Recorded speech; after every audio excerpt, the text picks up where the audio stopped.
Hey, I'm Bisi Akins, and in today's episode of All Things Africa, we are going to explore all there is to know about post-colonization and its effects on Africa. So let's get right into it.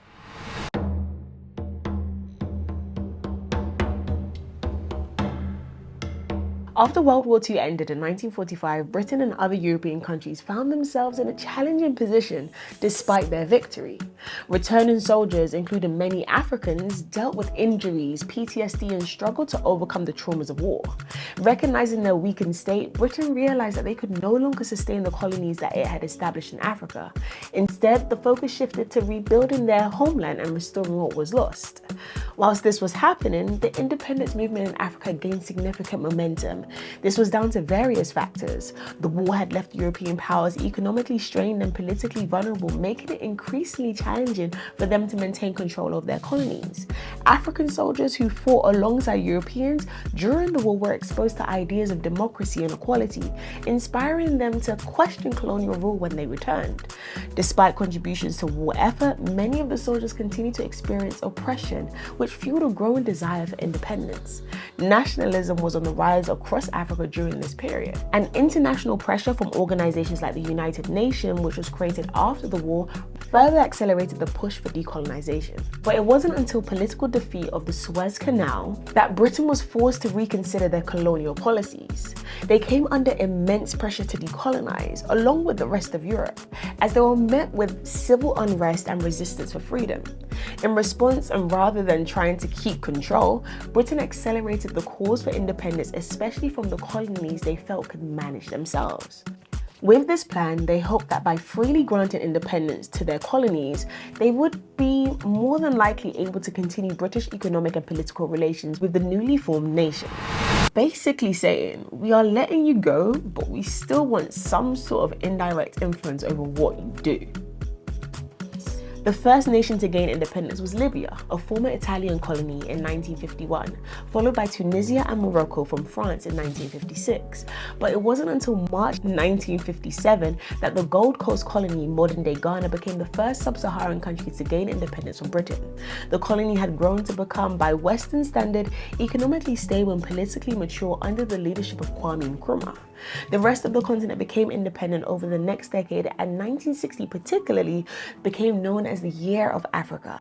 It was the year not just one, but 17 countries declared independence.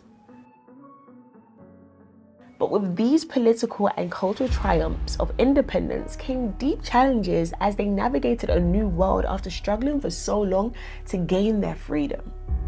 So why was 1960 such an important year for Africa? The year was particularly significant because of the landmark diplomatic victory on the 14th of December 1960. This day saw the creation of a new African bloc in the United Nations, which passed Resolution 1514, the declaration of the granting of independence to colonial countries and peoples. This resolution legitimized and provided a new moral and legal framework for the struggles of those seeking freedom. The declaration described imperialism as a denial of fundamental human rights, and that underdevelopment could not serve as a pretext for delaying independence, which was contrary to what many colonialists felt. To them, they were doing African people a favor by giving them their freedom, even though they were the ones that took it away in the first place. They argued that through their action of colonizing Africa, they exported civilization to a continent that they saw as backwards and undeveloped. We actually learned that Africans taught Europeans many things with regards to being civilized. I mean, all the way down to the basics of bathing. But we will get to that in another episode. Many of the colonists made it their responsibility to act as trustees of Africa until Africans were mature enough to govern themselves. Despite this belief, Resolution 1514 called for complete independence and freedom in all the colonial territories. And even though the colonies were asking for what was rightfully theirs, 9 states, including Britain, the United States, and France, stood against it. But irrespective of their objections, Resolution 1514 was voted in and passed successfully. Dr. Nkrumah spoke on independence, sharing. There is a new African in the world. That new African is ready to fight his own battle and show that after all, the black man is capable of managing his own affairs. Now, was independence premature for some of the nations? Many of the former colonies struggled to stand on their own because of the dependency that they had built with their colonists, especially Britain. In some instances, the army was seen as the only solution to maintain some sort of order, which is why you would find that many former colonies were led by their militaries during the 1970s and early 1980s. In this time, Africa experienced more than 70 coups and 13 presidential assassinations.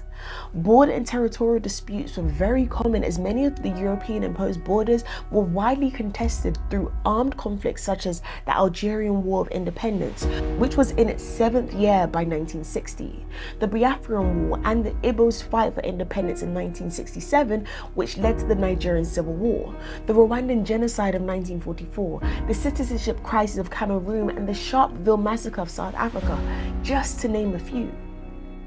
So does that mean it was premature? What was the true impact of decolonization? The true impact is complex and multifaceted in nature.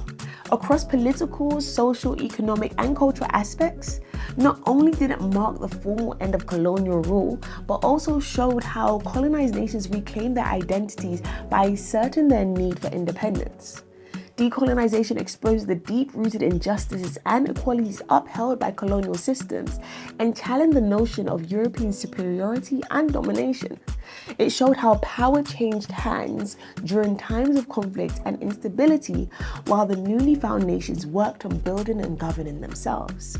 Many faced broken systems and struggled to break free from colonial mentality that had affected every part of their lives. They adopted new ways, from religious beliefs to economic structures, in order to find a new path for survival. Today, Africa is made up of 54 countries, with many inheriting colonial drawn borders. And while most operate as republics with diverse presidential systems, few have achieved lasting democratic stability, leading to cycles of coups and military rule in many cases. The legacy of decolonization continues today, shaping discussions on power, identity, and justice in our post-colonial world. Alright, so I know that was a lot of information to take in, so let's take a little break. So what did we actually learn in today's episode? Well, firstly, the process of decolonization in Africa was in essence a strategy for former colonizers to retain indirect control over the African colonies whilst minimizing direct involvement. Secondly, 1960 was a pivotal year for Africa, as it witnessed a significant wave of colonies gaining independence and emerging as new nations. And thirdly, Resolution 1514 represented a crucial milestone in the global recognition of the rights of colonial territories to self-determination and independence.